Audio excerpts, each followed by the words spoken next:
As I said, this is WordPress 101. I'm Karen Nichols. I've been an engineering manager in the web development industry since 1994, and I've worked exclusively in WordPress for the last 3 or 4 years. What we're going to cover today is what WordPress is generally all about, and hopefully demystify some of it. WordPress is an iceberg, and I say that because there's not a single person in this room, myself included, who will ever harness more than about 20% of the power of WordPress. It's just an amazingly powerful, extensible platform that is used not just for blogging, but also for web development in general. About 16% of enterprise websites now use WordPress as their content management system platform. And that number continues to grow because WordPress is so quick to deploy and easy to use. Of the top 100 blogs, 52% are on WordPress. And of the remaining 48%, it's splintered among everybody else. So as you can see, WordPress is kind of the way to go. And if you're not currently on WordPress, you need to make that transition. What we'll cover today is the lexicon of WordPress. There is terminology that is unique and specific to WordPress, and if you understand that, it will greatly enhance your understanding of the platform as a whole. We'll also look at the WordPress framework, how WordPress is put together, so you can visually get an idea of what WordPress is like.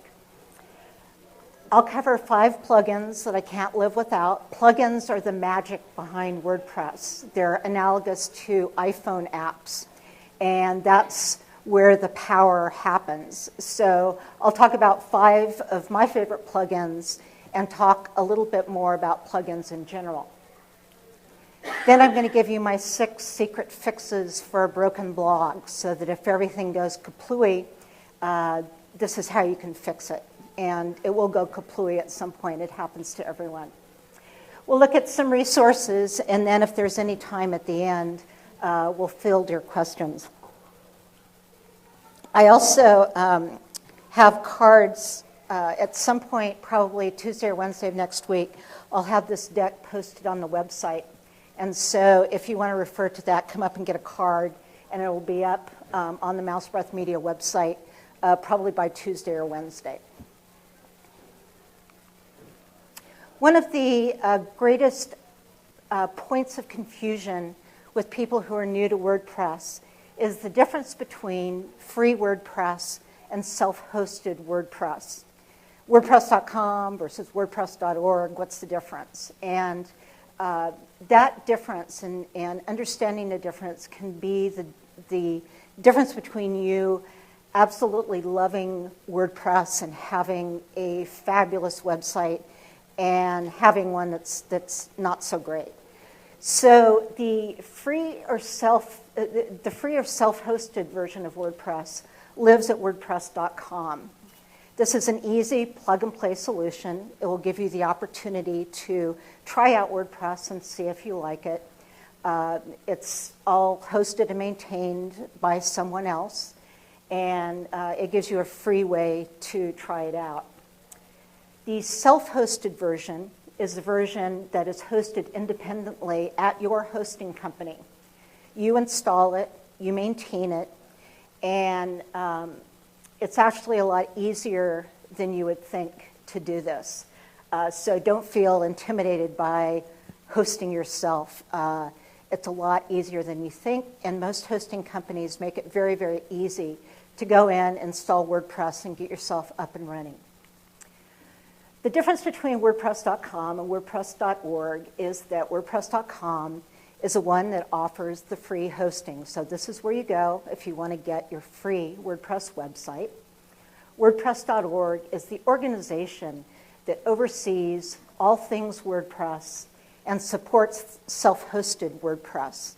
And when I say support, I don't mean support in terms of hosting support, but they have all of that's where the user manual for WordPress lives. and the WordPress Codex is on their site. WordPress is what you call an open source software, which means the code is available to any developer to develop to. And so WordPress.org owns that code, and they're the ones who maintain it and issue updates and so forth. Now the question becomes, why use the free WordPress hosting? The other question is, why not use the free WordPress hosting? Because for the low, low price of free, you can get your WordPress site, and why wouldn't you want to do that? Or why would you want to do that? The pros of free WordPress hosting, of course, are that it's free, it's easy to set up, there are no plugins to worry about, it's maintenance free, they take care of all of the maintenance and updates, and it's kind of set it and forget it. You can get up and running in a few minutes, and then you're done. The drawbacks to the free hosted site is that there are only about 200 really lame themes from which to choose. So if you are design-oriented and you want something with a little pizzazz to it, this is not the way to go. It's also, because it doesn't have plugins, it's simpler, but plugins really are like the iPhone apps. The plugins are what make WordPress sing, and that's where the power of WordPress lies. You can't use plugins with the free version of WordPress.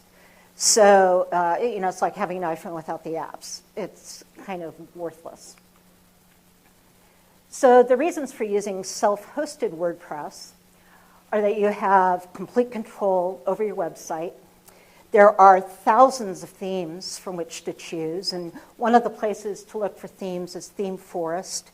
They vet their themes. They have elite authors that produce the themes, and they produce really good quality themes. That's probably the number one source for your themes. And you'll see just some fabulous, amazing themes available to you. There are also thousands of plugins available if you use a self-hosted version of WordPress. And that provides functionality that can be very, very simple, like a form, or it can enable you to deploy an entire social network in conjunction with your blog or your website. Also, the self-hosted version of WordPress is a lot easier and cheaper than you think. I think I pay less than $5 a month for mine, and I have on my own, on just one server, I've got 6 different blogs set up on subdomains, and that's all for like $5 a month. So it's not that much more expensive than the low cost of free, and it gives you a lot more flexibility. It's really the only way to go if you're serious about blogging. So you can try WordPress out and dip your toe in the water with the free version, but the way you want to go is with the self-hosted version. One of the, 2 of the terms that are often used interchangeably, and it's not quite correct, are pages and posts. And understanding the 2 of these will help you in your understanding of how WordPress works. A page is a container or a template for your content. And I use the term template in a general sense because it also has a very specific sense within WordPress. But the page is a container, and it's set up on your site with either stagnant content, or it's a container for dynamic content like your posts. And you can pick different templates, template arrangements for each page. The post is the content that goes into a page template. It's the content that you create every day. So it's the text, the multimedia content, and so forth. The posts go into pages. The pages are used to create the menus and the structure of your website. You'll find pages and posts in separate places on your dashboard. Two other terms that are used interchangeably and are not the same are widgets and plugins. And if you're on WordPress, you're familiar with both of these terms. And you may be confused over which is which. The widget is a little container for a piece of, it can hold anything, essentially. So it can hold text, it can hold code, it can hold media, and it can be dragged or dropped into place using your widget dashboard. So when you go on your widget dashboard, that's not going to work.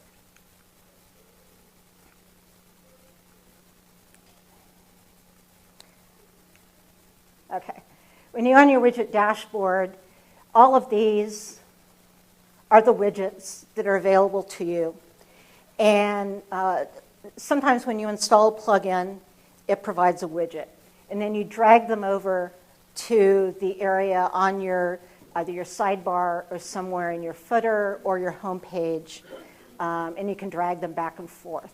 And you can disable them by dragging them down below for the inactive area, and it's sort of a holding tank for your widgets. The plugin is a piece of code that provides additional functionality. It may or it may not power a widget. Now, a plugin, as I said, it's like an iPhone app. So it's what enables the extraordinary functionality of WordPress. It's also kind of like an all-you-can-eat buffet. So you can go in, and plugins generally are free. You can get as many as you want. That doesn't necessarily mean you should get as many as you want. You should keep your plugin directory nice and tidy. If you're not using them, you should remove them, because every time you introduce code to your site, it also introduces the possibility of conflicts between code, and that can cause problems with your site that can be really hard to debug. So maintain good hygiene in your plugins. If you're not using them, delete them. And don't go absolutely wild and use dozens and dozens of plugins, because that's, the potential for problems grows as you continue to add them. So be careful, use the ones that you want to use, that you find are helpful. You can find a plugin that does just about anything except time travel. So if you do a search on your plugin directory, if you think of it, there's probably a plugin that will allow you to do it. Another categories versus tags is an area that allows you to really optimize your site for SEO. And the misuse of categories and tags can impact your SEO efforts in a negative way if you're not using them correctly. So the categories are generic buckets into which your content falls. And generally, they're used to create menus, but they're not necessarily used to create menus. So when you have a site, you might have an area for dog food, dog products, dog health, or whatever. And those are your categories. Tags are a very specific part of the category. They're used to refine the categories. So where categories are very broad, tags are specific. And it makes more sense if we look at an example. So if you have a post that's about a review of non-clay cat litters, your categories might be featured and cat products. Sometimes you'll have a featured category if there is a block on your homepage that has a featured post. And so you'll designate that with a featured category. It may fall into cat products, and this will be in your cat products menu. And then for your tags, you might have things like non-clay cat litter, corn cat litter, pine cat litter, brand number 1, brand number 2, brand number 3. You don't want to use a million tags because that's perceived as spammy for SEO. But you want to have a half dozen or so really good tags. Now, the reason it's important for SEO is that the search engines love hierarchy. So they're looking for, broad to narrow classification within your website. And they'll reward you if you have good category tag structure. And this is also the opportunity, of course, to get good keywords in.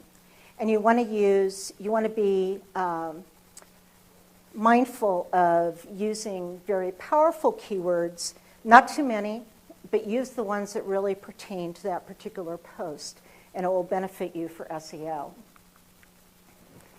A permalink is part of your permanent URL structure, and it should be set up with a post name, not your default. And I bring this up because this can be very important, especially if you're first setting up a WordPress site. So the permalinks are accessible via the left-hand dashboard bar, the toolbar, and it's under the settings category, and you'll look at permalinks. And when you first set up your website,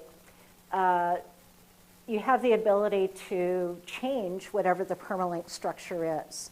Now, by default, it will have the top one, which is whatever your domain name is, and then $P equals, and then whatever the post number is. Well, if you leave it as a default and you don't change it, all of a sudden you're giving up all of these juicy keywords available as you go forward. And so you want to change it to post name, and that will, by default, populate your permalink with keywords as you create each post. So when you first set up your site, you want to change the structure. So this is the structure it follows. Generally, you kind of don't want to change the permalinks after you've set up the site, because if you change them afterward, you can get broken links unless you set up a redirect plugin or whatever. So it's important when you first do it, and not at some point change it down the road, although that is possible to do. Another word that comes up that is kind of mysterious, and I myself am not sure what the derivation of the term is, but it's important to know, and that's slug.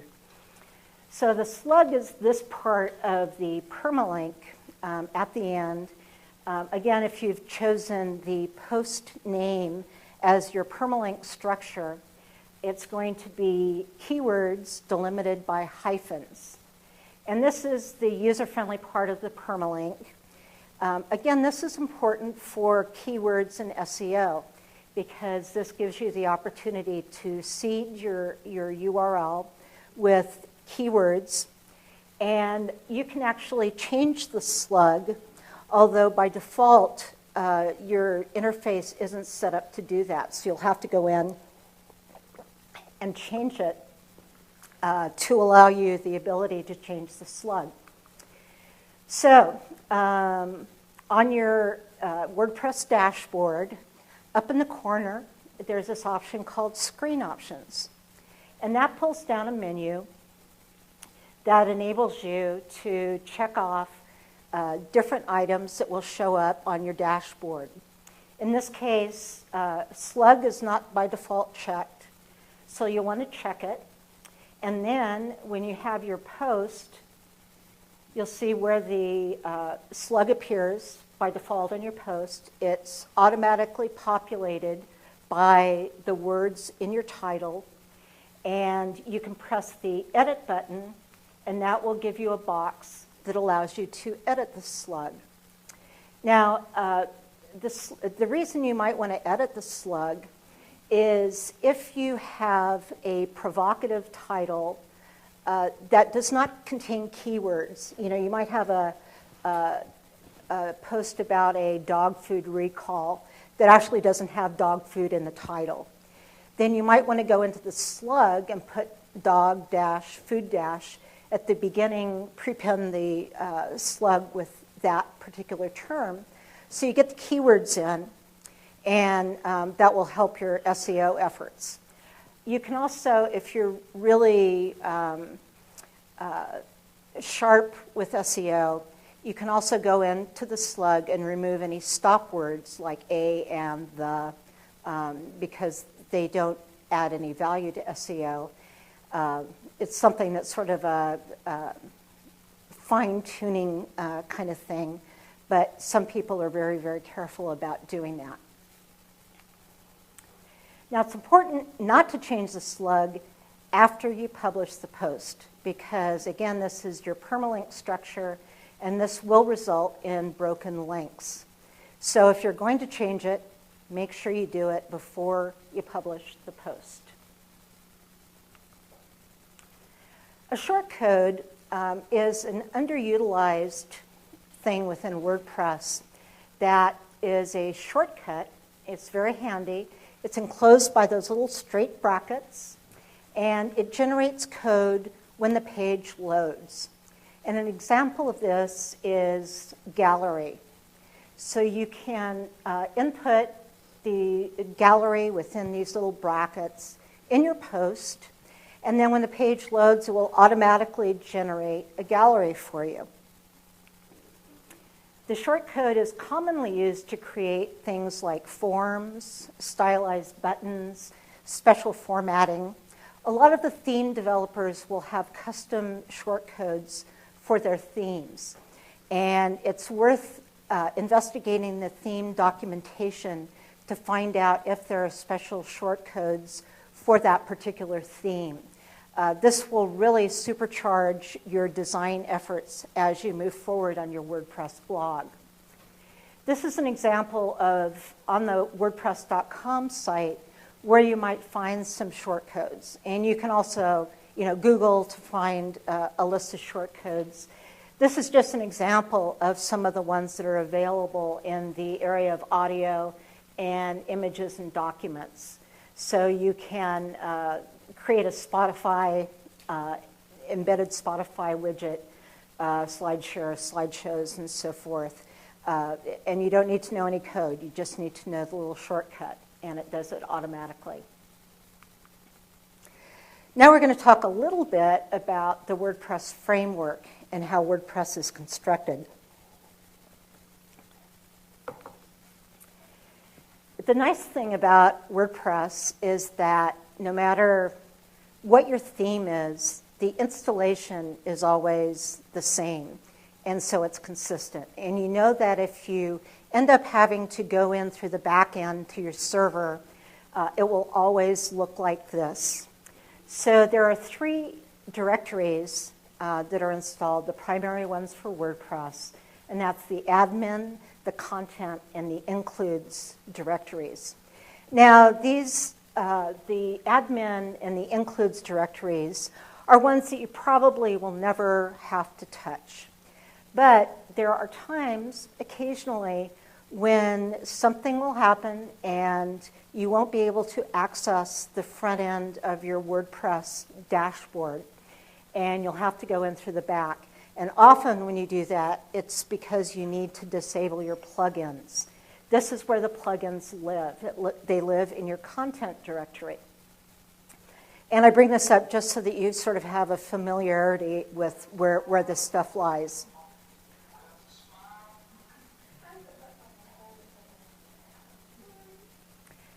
So the plugins directory lives within your content folder. And the content folder is where the action is. So you also have your uploads. Your uploads is where your media library lives. So if you're wondering where your images go, that's where they go. It's important to note that your post content does not live anywhere in this.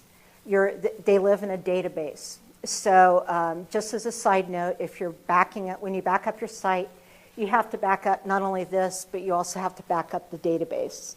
And you can get automatic plugins that will do that for you. So your posts do not live here, but your media library lives in the uploads file. You also have your themes in this. You can have as many themes installed as you like. By default, the 2011 and 2012 themes are installed, and these are themes that are developed by WordPress.org. And the 2012 is, you can delete the 2011. It's always good to keep one extra theme in addition to the theme that you have in the directory so that in the unlikely event that you need to back out and uninstall the theme you have and reinstall it, you have a backup theme to switch it to while you're going through that process, and it can be very helpful to have that available there.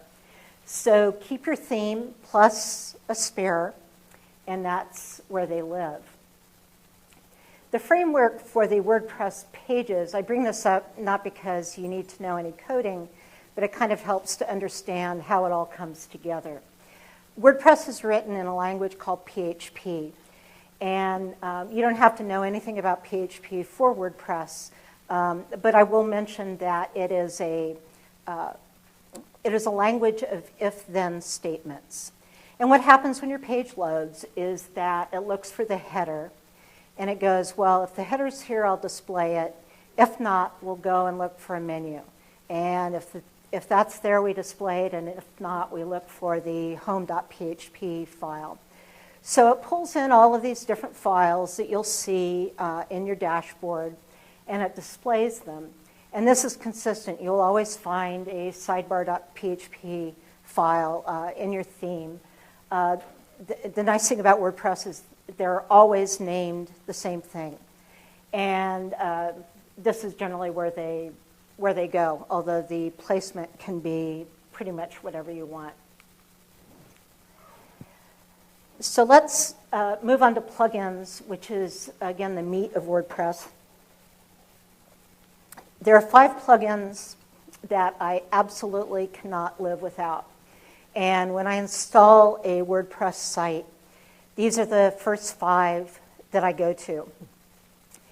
The first one is Akismet, and this is a spam filter that is incredibly powerful. I won't spend a lot of time on it because it comes installed by default.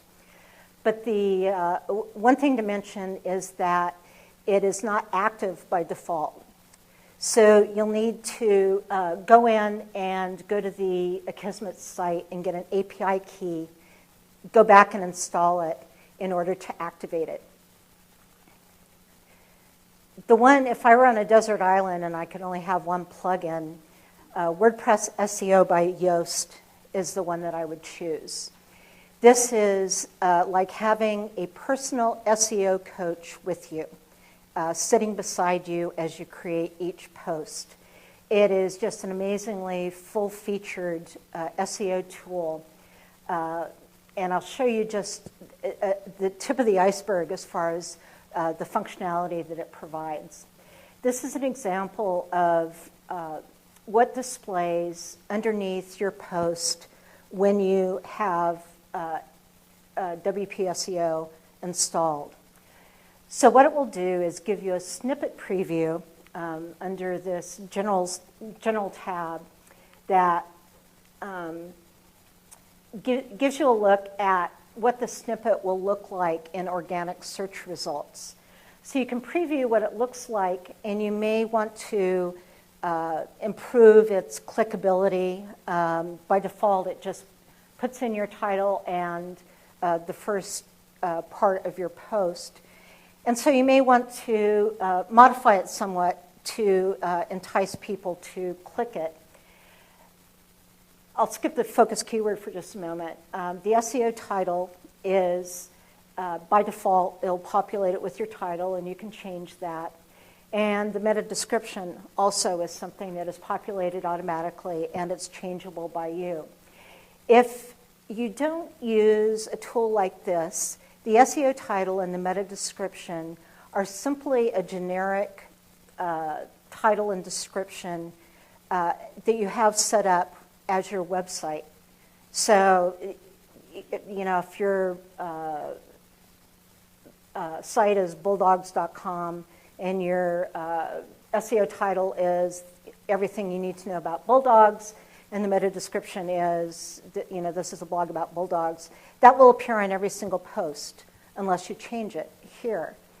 And so this is really a powerful way of increasing your SEO, especially for specific posts.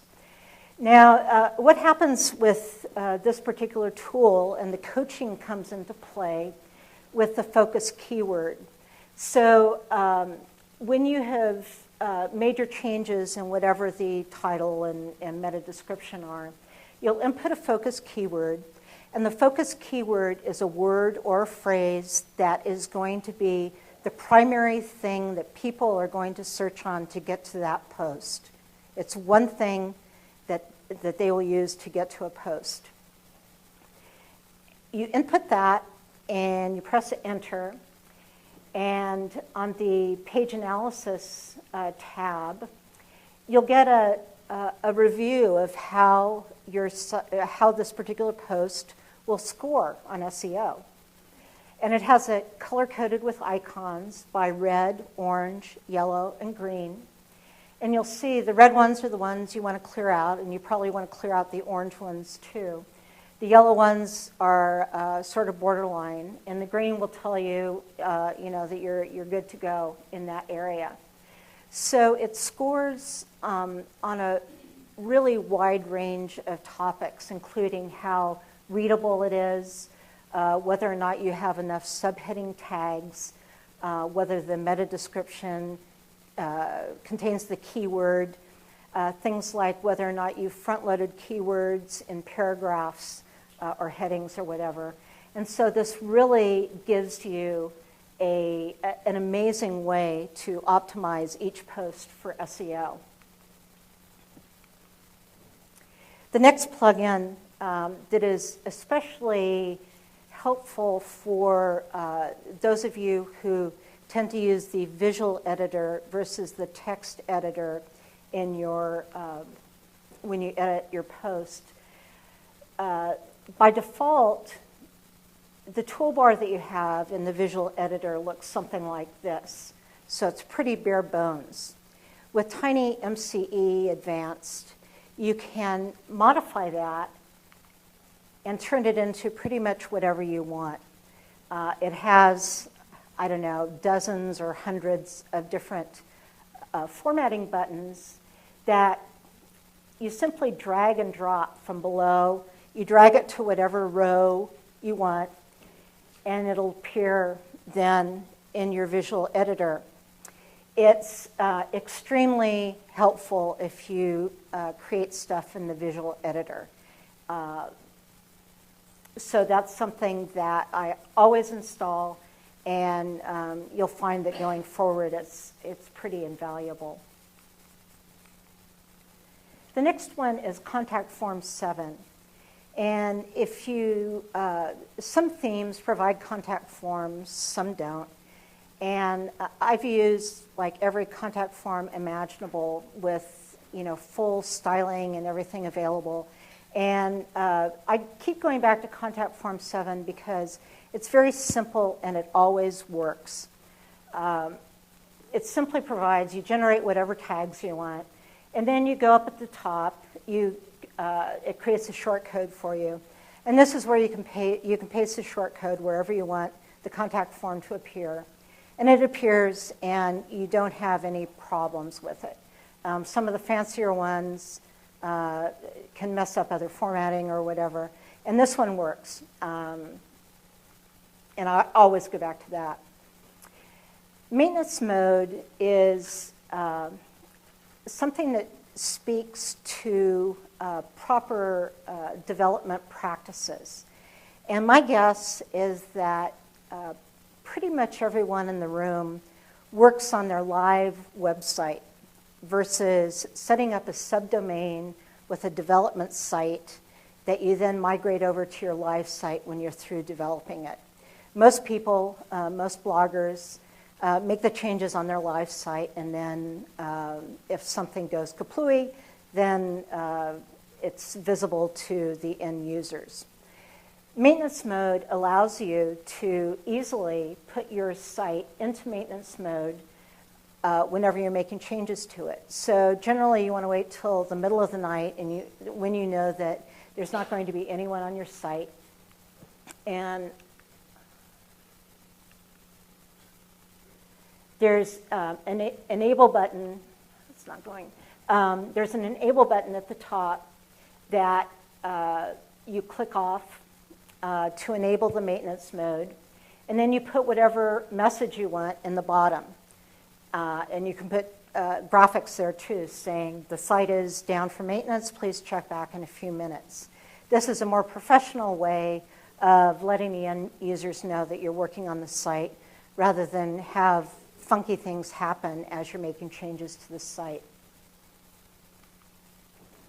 Now, we talked a little bit about plugins, and probably the most confusing thing about plugins is where the settings are. It's often like an Easter egg hunt trying to figure out, you install a plugin, and then what?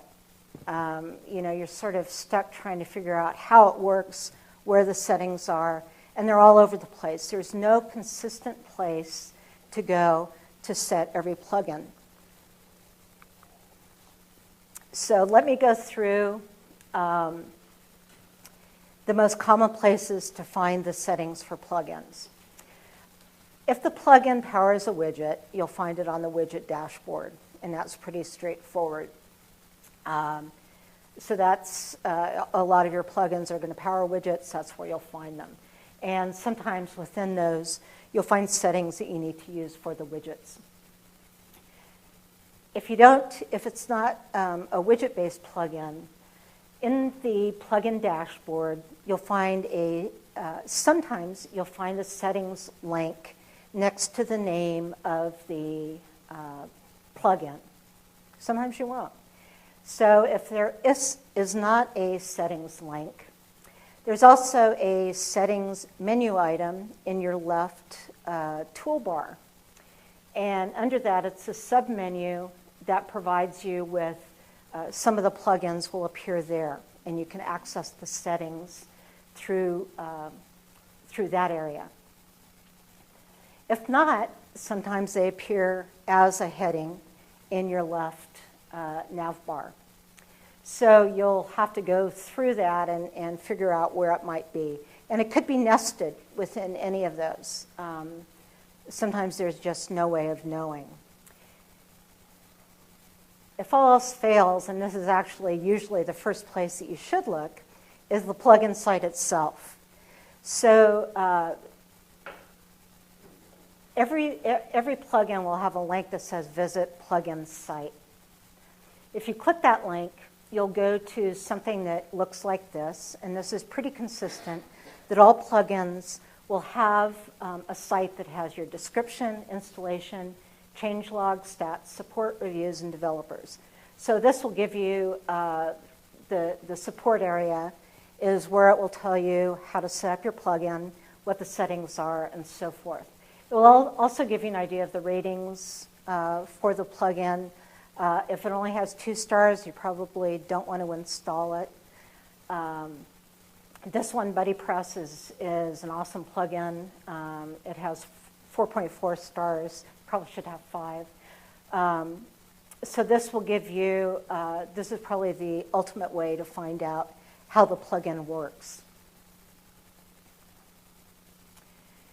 So ultimately, as you're working with plugins and making changes to your WordPress site, inevitably you're going to break it. And it's just something that happens. And it's more likely to happen when you're really stretching the boundaries of design and development. And it's actually kind of a good thing because you end up learning from the experience, and it helps you eventually get a better understanding of WordPress. When it first happens, the natural inclination is to freak out. So, when you break something, take a deep breath, sit back, and get some perspective. This is just a pet blog. We're not curing cancer. You're not losing tens of thousands of dollars a minute because your site is down. If you are, you probably have an engineer hired to do this for you, and you're not dealing with this. So, take a deep breath, and your blog will get fixed. And here are the 6 ways you can fix it. The first thing, and this is kind of a, well, duh thing, but it speaks again to proper development practices. It's very easy to get caught up, say, in a style sheet and make 50 changes, and then you go and look at your site and something is screwed up. And you don't know of those 50 changes which is the one that screwed it up, whether it was the first one you made or the 50th. And so it's very important as you make revisions to your site to make one change, check and see that it's done properly, move on to the next one, and check back and forth. That makes it a lot easier then to back up, take your baby step back, and undo the thing that broke it. And that's the first thing to do if something's broken. Of course, it's not always possible if you've done, again, 50 things and you don't know what it is that broke the site.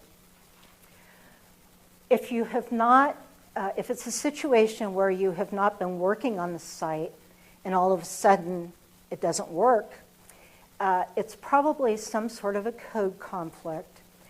And it's most likely that this is caused by third-party code that's appearing on your site, usually in a widget. So like an ad serving network or a widget that's fed by a third party. They may have updated code and all of a sudden it conflicts with some code on your site. So if that's the case, you can disable your widgets one by one, and usually that will resolve the issue. You'll be able to identify which of the widgets has caused the problem. And then you can drag them back when you find which widgets are okay. If you're working on your style sheet and you really screw things up, you can revert to the most recently saved style sheet. Again, this speaks to best practices for development.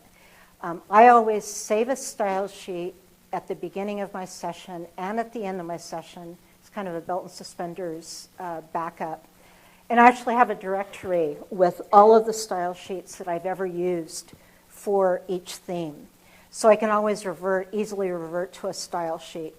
If you have a backup program, of course, you can always back up, but usually that's a much older version.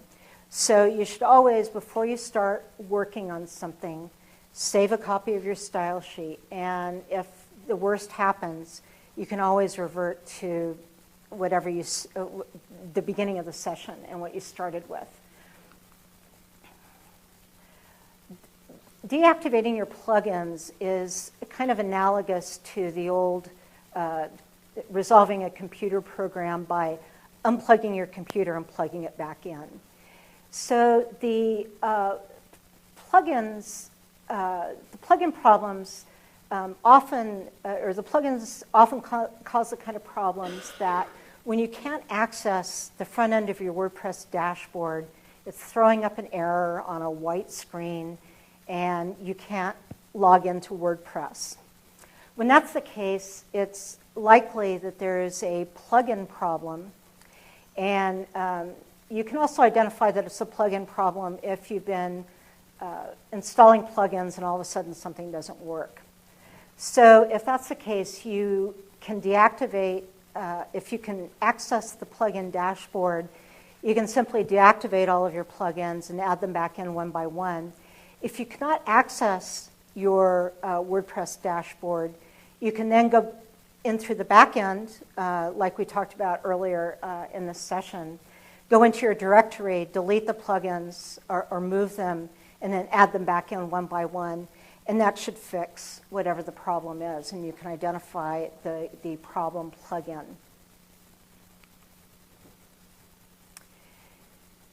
Deleting and reinstalling your theme, especially when you're first setting up your theme, is often the most expedient way of resolving any issues. I recently went through installing a theme, and there was a bug that kept coming up. And I just went through, reinstalled the theme, it resolved it for whatever reason. And you always have this option of going back and reinstalling it and starting from scratch. Usually, there aren't that many things, that you may have revised to get to where you are, and so it's just easiest to start at the beginning. So you can always go back. You have a copy of your theme saved on your local drive.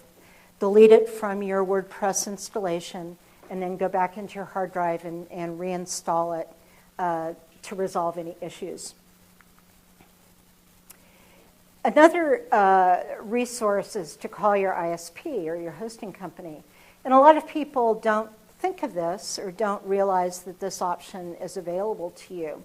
But it's an extremely valuable resource, and it can save you hours and hours and hours of time when you just can't figure out what the problem is. I've been on the phone with GoDaddy and WordPress support for hours at a time. They will sit there until the problem is resolved. And so, don't pull your hair out and beat yourself up trying to figure out what a problem is. If you realize that none of the other options are working for you, give your host a call. The worst that can happen is that they'll say, "We can't help you." The best thing that can happen is that they resolve your issue in about 15 seconds. So always avail yourself of that issue. You're paying for hosting. It's a very quick and easy way to resolve your problems and fix your blog. There are a lot of WordPress resources available. One of the things, people ask, what books should I read for WordPress development? And like a lot of things related to tech, the best thing is to find information online, because by the time a book is published, it becomes obsolete. So there are 4 really terrific resources. The first is your theme documentation. And this is one of those things that, read the manual. A lot of times you'll download your theme and go to town on it without ever reading the theme's documentation. It's not always easy to find the theme documentation because it doesn't always appear in the same place. So it may have been zipped with the theme when you downloaded it. It may appear as a separate link on the theme developer's site. It may be within a members forum on the theme developer's site. So you might have to root around a little bit to find it, but it is well worth it, because especially when you have more complicated themes that have sliders on the home page and special, magazine-style formatting, go to the theme documentation, because that's going to save you hours and hours of time. The WordPress Codex is essentially the user's manual for WordPress.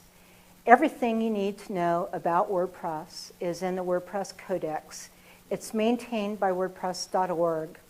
Some of the sections are better than others in terms of the jargon that they use. So sometimes it's kind of incomprehensible because they presume a certain level of technical expertise. But for the most part, it will step you through everything you need to know about WordPress. If you need to set up a subdomain, or if you need to install WordPress multi-user, you can go through and they give you step-by-step instructions on just about anything you need to know. If you're visually oriented, there's WordPress.tv, which provides video tutorials on WordPress. They're extremely helpful, especially again if you like the video tutorials, and those are produced by the WordPress organization. Another thing that's produced by WordPress is WordCamp. And this is, I really love WordCamp. It is a couple days worth of seminars in different cities around the world where WordPress gurus come together, and discuss all things WordPress for a couple of days. They have tracks for technical people and non-technical people. So if you're a coder, you go to one. If you're not, you go to another. And it is the way to find out the state of the art of WordPress. They also often have a live streaming version that you can sit in the comfort of your own home and watch it. And the cost is like $50. It's very, very reasonable to attend one of these. And it gets you very, very excited about WordPress. You find out all of the new and exciting things that are going on. And it's a tremendous resource. Also, one that I don't have up here, but I should, is lynda.com, which is Lynda with a Y, Lynda.com. It's a tremendous resource for any kind of learning that you want to do for software, online, anything. It's a great resource for WordPress. It costs like $30 a month or something, and you have access to every course that they offer. So you can, like if you're going on vacation and you have some extra time available, sign up and go in and take as many courses as you can. You can sign up month by month, so you don't have to make a commitment. And it's a tremendous, inexpensive way to learn not just WordPress, but pretty much anything, whether it's Photoshop or Final Cut Pro or anything. So we've come to the questions portion. If you have a question, if you'll walk up to the microphone.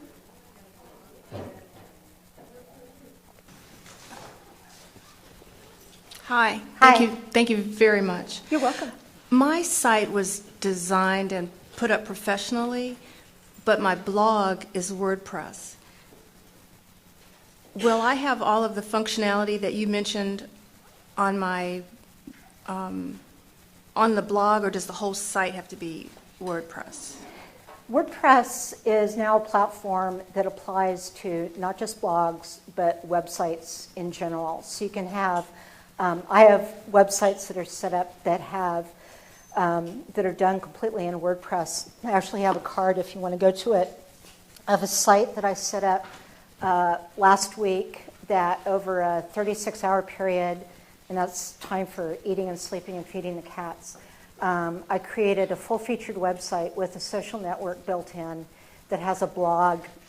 So it has about everything that you would ever want in a website built on the WordPress platform. So it's very quick to deploy, and you can have not just a blog, but your full website, e-commerce, and everything built on WordPress. I'm presently on Blogspot.